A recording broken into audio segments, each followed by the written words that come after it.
Hello friends, last લેક્ચરમાં આપણે અવરોધ, ખાસ કરીને જોઈએ તો કાર્બન અવરોધ અને એના મૂલ્યો કેવી રીતે નક્કી કરવા એ ભણ્યા હતા.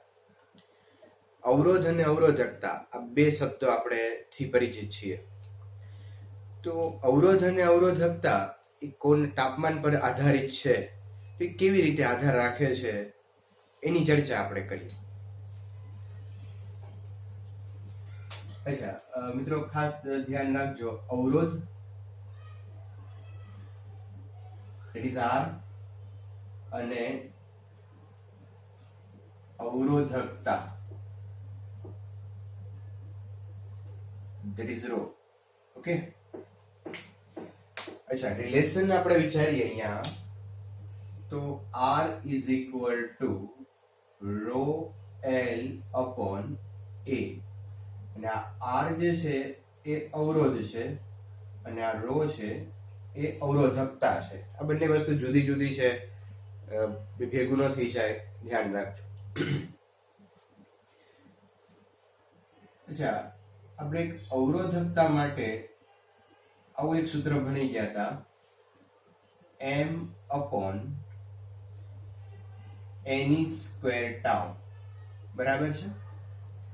m upon any square tau, that is અવરોધકતા. પછી અહીંયા તમે એક વસ્તુ જોઈ શકો કે અવરોધ જે છે એ લંબાઈ અને ક્ષેત્રફળ એટલે કે પરિમાણ પર આધારિત છે, અને અવરોધકતામાં એ ટર્મ્સ નથી. લંબાઈ, કોઈ દ્રવ્યનો તાર હોય અને એની લંબાઈ તમે વધારો કે ઘટાડો તો અવરોધકતા નથી બદલાતી. આડછેદનું ક્ષેત્રફળમાં આપણે ફેરફાર કરીએ તો અવરોધકતા નહીં બદલાય. અવરોધકતા છે એ દળ, n, e અને ટાઉ પર આધારિત છે. તો આ ખાસ એક ડિફરન્સ છે, એ તમારા માઇન્ડમાં હોવો જોઈએ. પછી મિત્રો અહીંયા એક થોડુંક આપણે ટર્મ્સ લખી લઈએ કે ધારો કે આ m જે છે એ દળ બતાવે છે,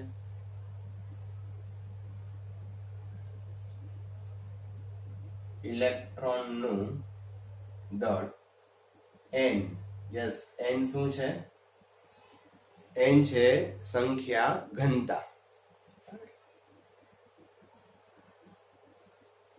સંખ્યા ઘનતા. e ઇલેક્ટ્રોનનો વિદ્યુત ભાર છે.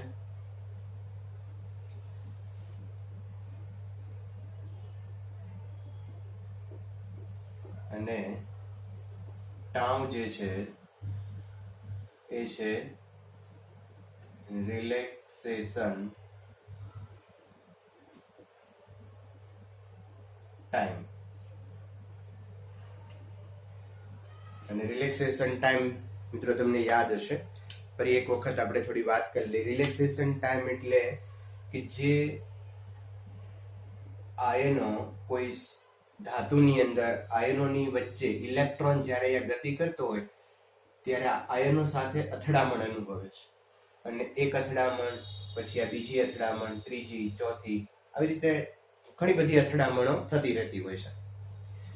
હવે એક અથડામણ અને બીજી અથડામણની વચ્ચેનો જે ટાઈમ છે એ ટાઈમને આપણે રિલેક્સેશન ટાઈમ કહીએ, પણ આનો સરેરાશ લેવું પડે છે, કારણ કે પહેલી અથડામણ અને બીજી અથડામણ વચ્ચેનો ટાઈમ, બીજી અને ત્રીજી અથડામણ વચ્ચેનો ટાઈમ, આ બે સરખા હોય એવું જરૂરી નથી અને નથી હોતા, બરાબર?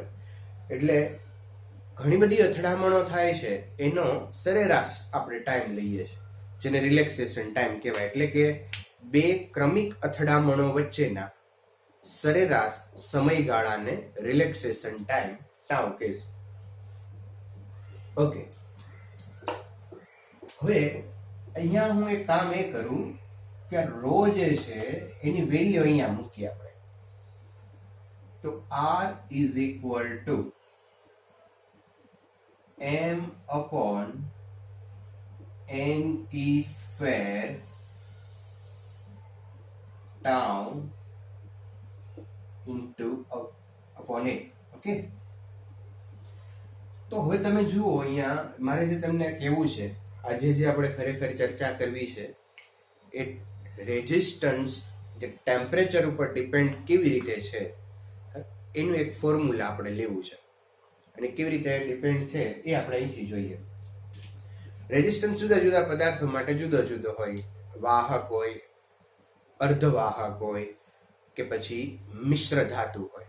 આ બધા માટે અવરોધો છે એ જુદી જુદી રીતે ડિફાઇન થતા હોય. પણ જોઈએ આપણે કેવી રીતે અહીંયા અવરોધ અને ટેમ્પરેચર વચ્ચેનો રિલેશન છે.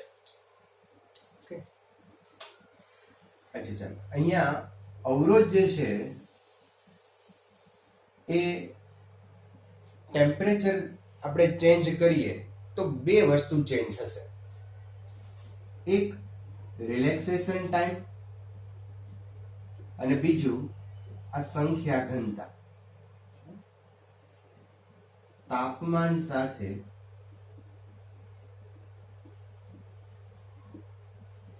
રિલેક્સેશન ટાઈમ અને સંખ્યા ઘનતા બદલાશે. બરાબર છે? અને આ બે ચેન્જ થાય તો અવરોધ પણ ચેન્જ થાય. તો પહેલું આપણે એક વાહક માટે જોઈએ.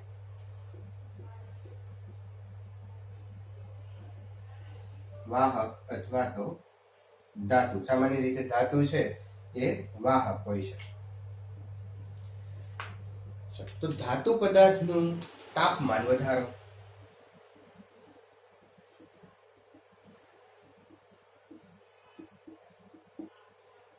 તાપમાન વધારશો તો જે રિલેક્સેશન ટાઈમ છે એ ઘટશે. શું કામ ઘટે? એરો નીચે કરીએ છીએ એ બતાવે છે ઘટાડો થાય છે.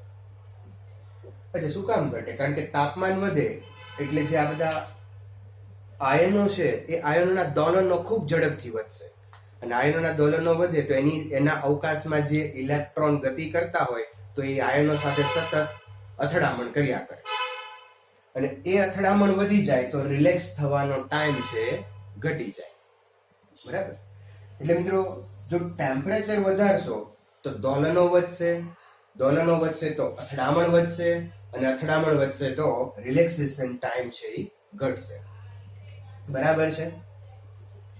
હવે રિલેક્સેશન ટાઈમ આપણે વિચારો કે રિલેક્સેશન ટાઈમ ઘટે તો આ અવરોધ જે છે એ વધે. અચ્છા, હવે ટેમ્પરેચર વધારો તો સંખ્યા ઘનતામાં પણ વધારો થાય. સંખ્યા ઘનતા છે એ વધશે. સંખ્યા ઘનતા વધે તો રેઝિસ્ટન્સ ઘટે, એવું આપણે અહીંયા કહી શકીએ. પણ અહીંયા એક બહુ મહત્વની વાત બીજી સમજજો કે આ જે વાત આપણે કરીએ છીએ ધાતુ માટે છે, અને ધાતુ માટે ફ્રી ઇલેક્ટ્રોન્સ જ એટલા બધા છે કે ટેમ્પરેચર વધારો અને જે બાહ્યતમ કક્ષાના અમુક ઇલેક્ટ્રોન મુક્ત થઈ પાછા મુક્ત થાય તો એ મુક્ત થનારની સંખ્યા છે ને ખૂબ જ ઓછી હોય છે. એટલે સંખ્યા ઘનતાને કારણે તાપમાન વધે તો સંખ્યા ઘનતા વધે, પણ સંખ્યા ઘનતાને કારણે રેઝિસ્ટન્સમાં બહુ ઇફેક્ટ આવે એવું બનશે નહીં. સમજો હું શું કહેવા માંગુ છું. કારણ કે વાહકની અંદર કોઈ વાહક ધાતુ છે કે વાહક છે એની અંદર લાખો, હજારો, કરોડો, અબજો ઇલેક્ટ્રોન હશે, અને હવે જો તમે ટેમ્પરેચર વધારો ને એમાં થોડાક ઇલેક્ટ્રોન વધે તો એનાથી રેઝિસ્ટન્સમાં કોઈ ખાસ ફેર પડશે નહીં. તો ધાતુ માટે આ n જે છે એ એટલો બધો આપણે મેટર કરશે નહીં, એટલે કે એના ઉપર બહુ આધાર નહીં રાખે. બરાબર છે? તો અહીંયા આપણે વાહક કે ધાતુ માટે જોઈએ તો ખાલી રિલેક્સેશન ટાઈમ ઉપર આપણે કોન્સન્ટ્રેટ કરીએ. આના ઉપર કોઈ આધાર ખાસ છે નહીં. અચ્છા, હવે એક વસ્તુ અહીંયા એવું આવી ગઈ કે ટેમ્પરેચર વધારો તો રેઝિસ્ટન્સ પણ વધે. કોના માટે એવું થાય છે? યસ, ધાતુ માટે. હવે આનો આપણે આલેખ દોરીએ. ધારો કે હું અહીંયા એક આલેખ બતાવું. ટેમ્પરેચર અને અવરોધકતાનો આલેખ લઈએ આપણે. તાપમાન વધારો, અવરોધ વધશે. અવરોધ વધશે તો અવરોધકતા પણ વધશે.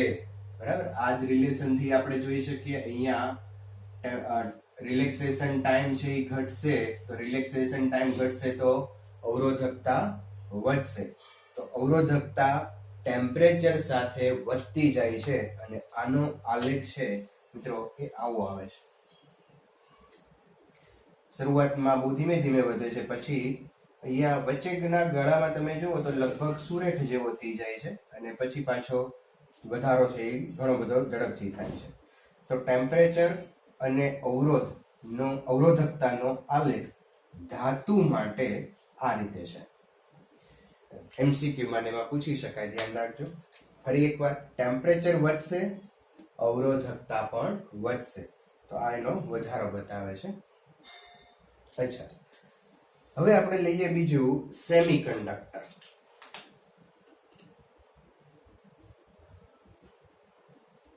અર્ધવાહક. અર્ધવાહક નું તાપમાન વધારો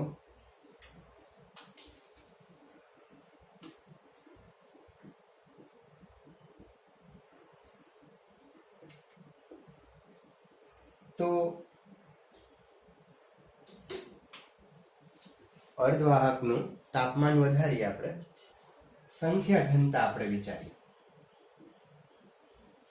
હવે સંખ્યા ઘનતા વિચારીએ, પણ આપણે પહેલા જોઈ લઈએ. સિલિકોન અને જર્મેનિયમ એ અર્ધવાહકના એક્ઝામ્પલ છે. સિલિકોન અને જર્મેનિયમ આ બધા અર્ધવાહકો કહેવાય. હવે અર્ધવાહકની અંદર છે ને એ ટેટ્રાવેલેન્ટ છે. અર્ધવાહકો જે છે એ ટેટ્રાવેલેન્ટ છે. એટલે એની બાહ્યતમ કક્ષામાં તમે જુઓ ને તો 4 ઇલેક્ટ્રોન હોય અને એ 4 ઇલેક્ટ્રોન બીજા 4 ઇલેક્ટ્રોન સાથે સહસંયોજક બંધ બનાવે. સપોઝ આપણે સિલિકોન માટે લઈએ તો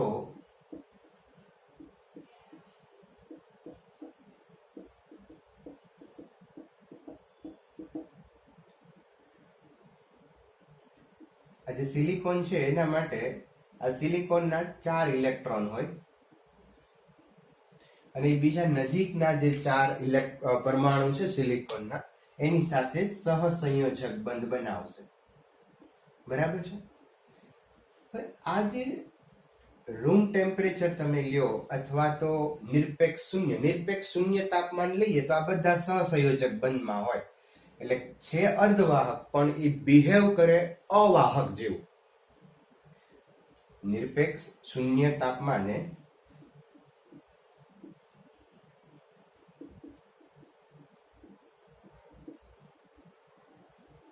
અર્ધવાહક અવાહક તરીકે વર્તે. હવે જો તમે આનું ટેમ્પરેચર વધારો ને તો સહસંયોજક બંધ તૂટે અને સહસંયોજક બંધમાંથી ઇલેક્ટ્રોન જે છે એ મુક્ત થાય. બરાબર. અને આ ફ્રી ઇલેક્ટ્રોન, મુક્ત ઇલેક્ટ્રોનની સંખ્યા છે ખૂબ જ વધે છે. બીજું આની અંદર થોડુંક ડોપિંગ પણ કરવામાં આવતું હોય છે, જેની ચર્ચા આપણે સેમિકન્ડક્ટર ફિઝિક્સ ભણશું ત્યારે કરશું. પણ વાત હું એમ કરું છું કે તાપમાન જ્યારે વધારશો ત્યારે સહસંયોજક બંધ તૂટશે, અમુક ડોપિંગના કારણે ઇલેક્ટ્રોન હશે, તો એ ફ્રી ઇલેક્ટ્રોન, મુક્ત ઇલેક્ટ્રોનની સંખ્યા ખૂબ જ વધી જશે. અને મુક્ત ઇલેક્ટ્રોનની સંખ્યા વધી જશે, આની સંખ્યા વધી જાય, સંખ્યા વધી જાય તો અવરોધકતા છે એ ઘટી જાય. અવરોધકતા છે એ ઘટી જાય અને અવરોધકતા છે એ ઘટી જાય તો અવરોધ છે એ પણ ઘટી જશે. અવરોધકતા ઘટી ગઈ, અવરોધ પણ ઘટી જશે. તો ટેમ્પરેચર, સેમિકન્ડક્ટરની અંદર ટેમ્પરેચર વધારશો તો n ઇલેક્ટ્રોનની સંખ્યા ઘનતા વધી જશે, કારણ કે આ સહસંયોજક બંધ તૂટી જશે. n વધી જશે, n વધશે તો ρ છે એ ઘટશે. અચ્છા, બીજું આપણે અહીંયા જોઈએ ટાઉ ઉપર. તો ટાઉ ઉપર એટલો ખાસ આધાર છે નહીં, કારણ કે આની સંખ્યા ખૂબ જ પ્રમાણમાં વધે છે, એટલે આપણે આને ધ્યાનમાં લઈશું. આ મેટર નથી કરતું. તો સેમિકન્ડક્ટર માટે સંખ્યા ઘનતા છે એ મહત્વનો પણ રાશિ છે. જ્યારે વાહક માટે આપણે જઈએ તો રિલેક્સેશન ટાઈમ છે એ મહત્વની રાશિ છે. અહીંયા સંખ્યા ઘનતાનું મહત્વ નથી, અહીંયા રિલેક્સેશન ટાઈમનું મહત્વ નથી. અચ્છા, હવે અહીંયા તમે વિચારો કે જેમ તાપમાનમાં વધારો કરશો તો અવરોધકતામાં ઘટાડો થાય છે, કારણ સંખ્યા ઘનતા વધે છે. સંખ્યા ઘનતા વધવાનું કારણ સહસંયોજક બંધ તૂટે છે. જેમ તાપમાન વધારો એટલે ઉર્જા મળે અને સહસંયોજક બંધ તૂટી જાય. હવે આનો આલેખ આપણે વિચારીએ તો ટેમ્પરેચર અને અવરોધકતા. તો જેમ જેમ ટેમ્પરેચર તમે વધારશો એમ એમ અવરોધકતા છે એ ઘટતી જશે. તો એક આ રીતે એનો આલેખ છે એ આપણે બતાવી શકીએ. બરાબર છે. ચાલો થર્ડ વન લઈએ આપણે, મિશ્ર ધાતુ એલોયઝ. અચ્છા, મિશ્ર ધાતુ. હવે મિશ્ર ધાતુ એટલે એક ધાતુની અંદર બીજી ધાતુ મિશ્ર કરી અને એલોય બનાવવામાં આવે છે. નાઇક્રોમ કોન્સ્ટન્ટ આપણે આગળ અવરોધની અંદર એનો ઉપયોગ કરીએ છીએ. અચ્છા, હવે મિશ્ર ધાતુ બનાવવાનો જે મેઇન હેતુ શું છે? તમે આગળ ઉપર આપણે ભણશું કે પ્રયોગશાળાની અંદર કોઈ પ્રયોગ કરવા હોય, કોઈ સાધનો એવા બનાવવા હોય કે જેની અંદર તારનો ઉપયોગ આપણે અવરોધ તરીકે કરતા હોય. હવે એ અવરોધ છે એ સમય સાથે એટલે કે ટેમ્પરેચર તમે જેમ જેમ વધારો એમ એ બદલાતો જાય એવો અવરોધ આપણે પસંદ કરીએ તો પરિપથની અંદર ઘણી બધી રાશિઓ બદલાય છે અને ઘણા બધા આપણે કહીએ ને સેટિંગ એના બદલાવવા પડે. એટલે એવા અવરોધ, એવા તારની આપણે જરૂર છે કે જે ટેમ્પરેચર સાથે બહુ બદલાતું ન હોય, ખાસ ચેન્જ ન થતો હોય. અને એવા ટેમ્પરેચર સાથે ચેન્જ ન થાય એના માટે આપણે મિશ્ર ધાતુ જે એલોય આપણે બનાવવામાં આવે છે. જે આપણે અવરોધ છે, અવરોધ જોઈએ તો એમાં કોન્સ્ટન્ટના તારનો ઉપયોગ કરેલો છે એવું આપણે જોયું હતું. તો એ તાર છે એ મિશ્ર ધાતુ હોય છે અને એને કારણે જે ટેમ્પરેચર જો એનું વધે તો એના રેઝિસ્ટન્સના મેગ્નિટ્યુડમાં, એના મૂલ્યમાં કોઈ ખાસ ચેન્જ નથી આવતો. આગળ ઉપર આપણે એવો પણ ભણશું કે પોટેન્શિયોમીટર, વિસ્ટન બ્રિજ નું એક કન્વર્ઝન છે મીટર બ્રિજ. તો આ બધા પ્રયોગશાળાના સાધનો છે. મીટર બ્રિજની અંદર એક લાંબો તાર આવે અને એ તારનો અવરોધ આપણે માપવાનો હોય, પણ એ તારનો અવરોધ સમગ્ર તાર ઉપર જો કોન્સ્ટન્ટ રહેતો હોય, ટેમ્પરેચર સાથે ચેન્જ ન થતો હોય તો આપણા જે વિસ્ટન બ્રિજ કે મીટર બ્રિજનો ઉપયોગ કરીને જે કાંઈ આપણે કામ કરવું છે ખૂબ સરળ થઈ જાય. નહીતર શું કરવું પડે કે જો ટેમ્પરેચર સાથે ચેન્જ થાય તો એને પણ તમારે ગણતરીમાં લેવું પડે. એટલે મોટા ભાગના જે સાધનો છે એ સાધનની અંદર કોન્સ્ટન્ટ રેઝિસ્ટન્સ મેળવવા માટે, ટેમ્પરેચર સાથે વેરી ન થાય એના માટે એલોયનો ઉપયોગ થાય છે. એટલે અહીંયા મિશ્ર ધાતુની અંદર તમે ટેમ્પરેચર વધારો તો સંખ્યા ઘનતા છે એ વધશે, પણ પાછું ટાઉને કારણે જે રેઝિસ્ટન્સ છે એ ઘટી જશે. બરાબર, એકને કારણે રેઝિસ્ટન્સ વધશે, બીજાને કારણે રેઝિસ્ટન્સ ઘટી જશે અને બંને એકબીજાને કમ્પન્સેટ કરશે. તો આપણે અહીંયા એવું કહી શકીએ કે મિશ્ર ધાતુ માટે અવરોધકતા તાપમાનથી લગભગ સ્વતંત્ર છે. લગભગ, બરાબર, પણ કારણ કે ધાતુ તો છે જ પાછી, એટલે એનો આલેખ આપણે દોરીએ ટેમ્પરેચર અને રો નો, લગભગ કોન્સ્ટન્ટ જેવું આપણે આ રીતે બતાવી શકીએ. ધાતુ છે એટલે થોડોક ટેમ્પરેચર વધશે, એમ અવરોધકતા વધશે ખરી, પણ એટલો બધો આની અંદર જે વધારો થાય છે એટલો વધારો આમાં જોવા મળશે નહીં. તો અવરોધકતા છે એની તાપમાનથી લગભગ સ્વતંત્ર છે મિશ્ર ધાતુ માટે. બરાબર છે. તો મિત્રો આ વસ્તુ ધ્યાનમાં લેજો, પછી હજુ થોડુંક આને નોટ કરી લો, પછી આપણે આગળ જઈએ. મિત્રો જઈએ આપણે અવરોધકતાનો તાપમાન ગુણાંક, જેને આલ્ફા વડે બતાવાય છે. હજુ આપણે જે રેઝિસ્ટન્સ ને ટેમ્પરેચર વચ્ચેના જે રિલેશન છે એની ચર્ચા કરીએ છીએ. હવે થોડા મેથેમેટિક્સ ઉપર આવીએ. અત્યાર સુધી આપણે થિયોરેટિકલી જોયું કે ટેમ્પરેચર વધારો તો રેઝિસ્ટન્સ પણ વધે છે. હવે ધારો કે કોઈ એક્સપેરિમેન્ટ આપણે કરીએ તો એક્સપેરિમેન્ટની અંદર કોઈ તાર અથવા તો રેઝિસ્ટન્સ જે છે એનું ટેમ્પરેચર ઇનિશિયલી T છે અને એની અંદર આપણે થોડોક વધારો કરીએ તો T પ્લસ dt.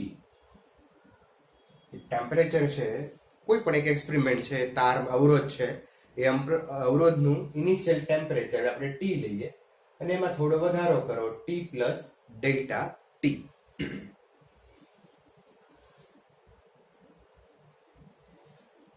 હવે ટેમ્પરેચરમાં તમે ડિફરન્સ ઉભો કરો એટલે રેઝિસ્ટન્સ છે એ પણ ચેન્જ થાય. હું ચેન્જ થાય એમ કહું છું, બરાબર. ડિફરન્સ ઉભો થાય છે એટલે પછી વધારો પણ હોય, ઘટાડો પણ હોય, બરાબર. કારણ કે તમે ધાતુ લ્યો, અર્ધ ધાતુ લ્યો તો એના કારણે એના ટેમ્પરેચર વધે તો અર્ધ ધાતુ હોય તો અવરોધ છે એ ઘટે છે, વાહક હોય તો અવરોધ પાછો અવરોધ ને અવરોધકતા વધે છે. એટલે આપણે એ માથાકૂટમાં નથી પડતા કે અહીં આ વસ્તુ કઈ લીધી છે, પણ એમાં ચેન્જ આવે છે. તમે ટેમ્પરેચરમાં dt જેટલો ચેન્જ કરો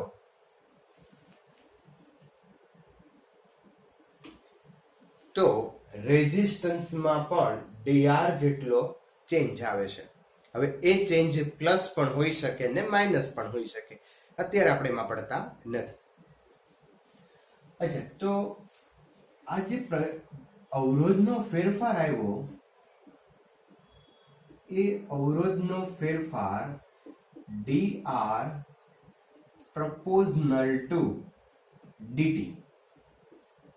કે તમે જેમ સપોઝ ટેમ્પરેચર પ્રોપોર્શનાલિટી હશે, કારણ કે જેમ ટેમ્પરેચર વધારશો એમ રેઝિસ્ટન્સ પણ વધશે.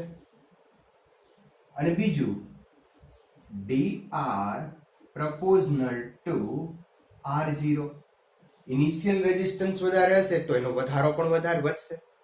ઇનિશિયલ રેઝિસ્ટન્સ ઓછો હશે તો વધારો કે ઘટાડો પણ ઓછો થશે.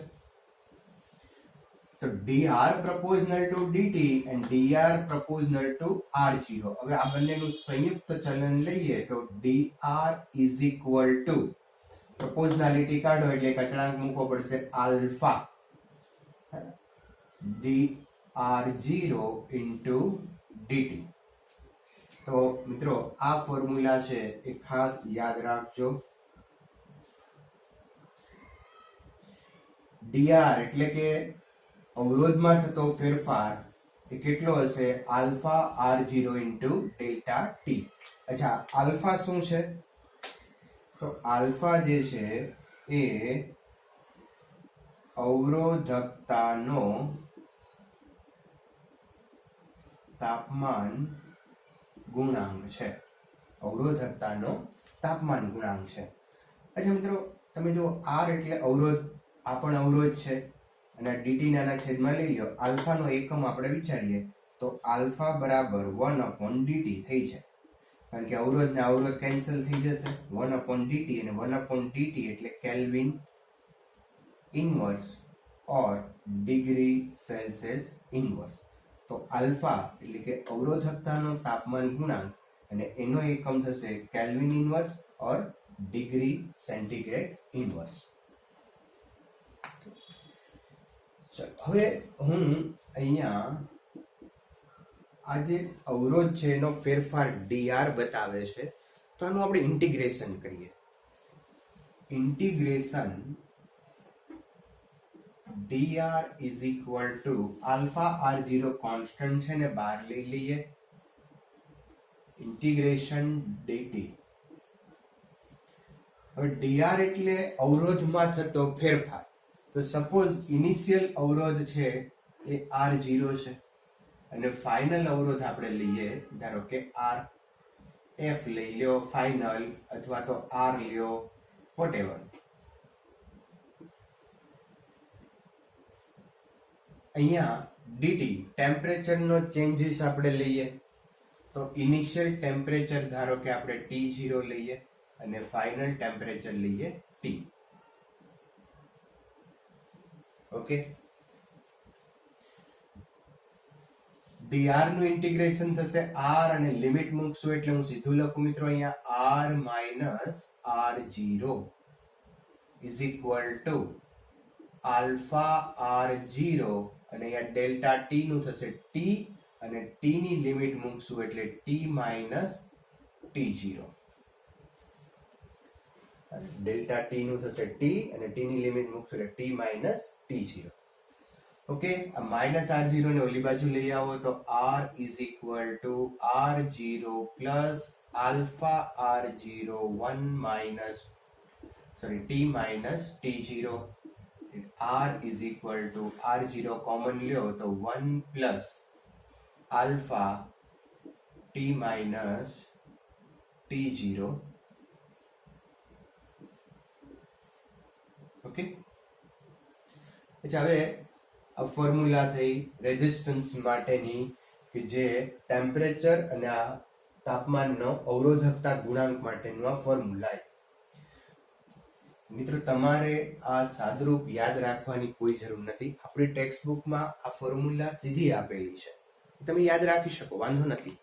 પણ એક આ મેં કરવાનું કારણ એ છે કે એડવાન્સ લેવલે તમે વિચારો તો આલ્ફા જે છે ને મેં એક કોન્સ્ટન્ટ લીધો છે.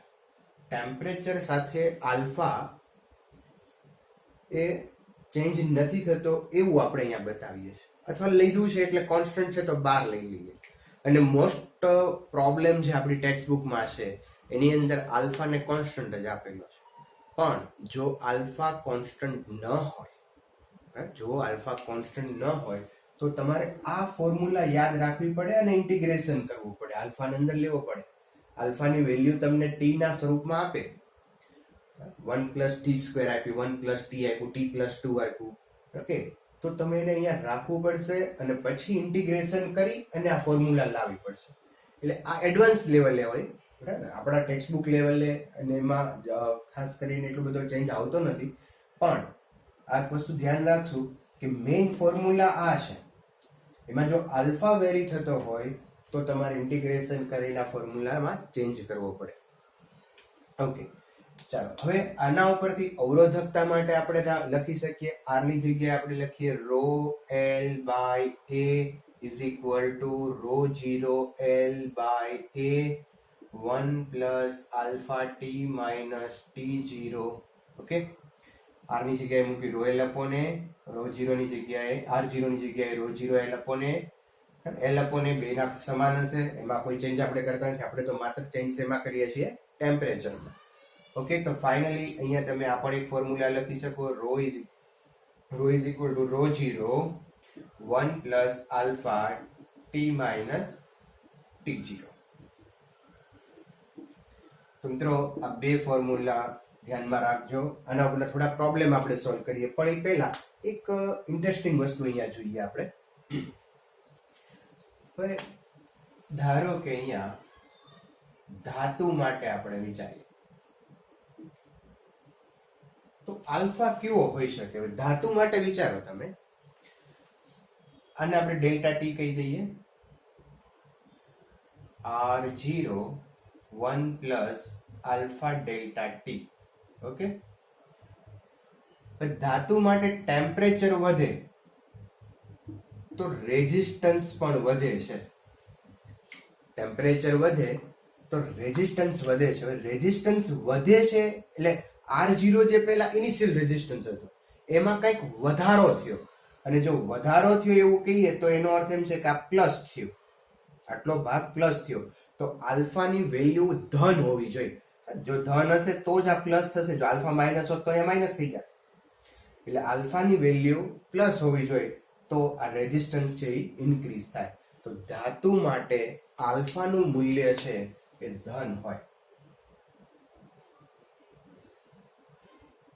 ચાલો અર્ધવાહક માટે વિચારીએ તો. અચ્છા, અર્ધવાહક માટે શું થાય કે જેમ ટેમ્પરેચર વધારશો એમ રેઝિસ્ટન્સ ઘટશે.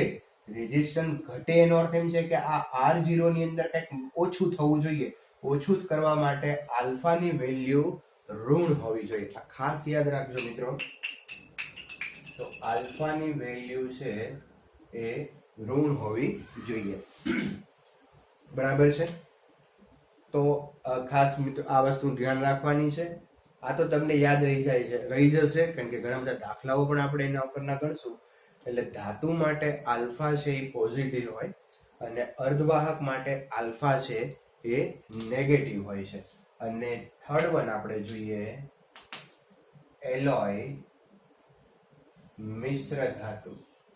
તો મિશ્ર ધાતુ માટે લગભગ એમ માનો તો R અને R0 બે સરખા હોય, કોઈ ચેન્જ થતો નથી. તો R અને R0 બે સરખા હોય તો આલ્ફાની વેલ્યુ 0 હોવી જોઈએ અથવા તો ખૂબ નજીક હોય, આલ્ફા નિયરલી ઇક્વલ ટુ 0 અથવા તો આલ્ફા છે ખૂબ નાનો હોય, આલ્ફાની વેલ્યુ ખૂબ નાની હોય. તો આ ત્રણ વસ્તુ યાદ રાખજો, આલ્ફા ધન, આલ્ફા ઋણ અને આલ્ફા છે એ નાનો. અચ્છા, તમે સ્ક્રીન ઉપર તમે એક કોષ્ટક તમને હું બતાવું છું, જુઓ, જેની અંદર ધાતુ, અર્ધધાતુ અને એલોય માટેના આલ્ફા બતાવેલા છે. તો તમે જોઈ શકો કે ધાતુ માટે આલ્ફા છે એ ધન હોય, અર્ધવાહક માટે ઋણ હોય છે, બરાબર. તો આ કોષ્ટકનો ખાલી સ્ટડી કરવાનો છે કે એમાંથી MCQ આવે તો આપણને આવડે.